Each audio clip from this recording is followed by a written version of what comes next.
Hello everyone and welcome to this video. In this video, I'll show you how to mirror camera on Messenger video call. Now, you can't actually do this on Messenger Lite. You have to have the main Messenger app for this to work. So when you go to Messenger and call someone that you need to, and when you tap on the media icon, it gives you a lot of options, but there is no way you can edit or mirror the camera that you have. So what you're going to do is exit that out, go to settings, go to apps, and then tap apps again. And then you can just type in Messenger.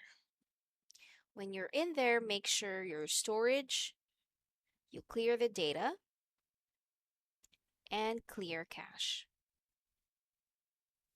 And then from there, when you go back and do your Messenger video call again, that should fix the problem.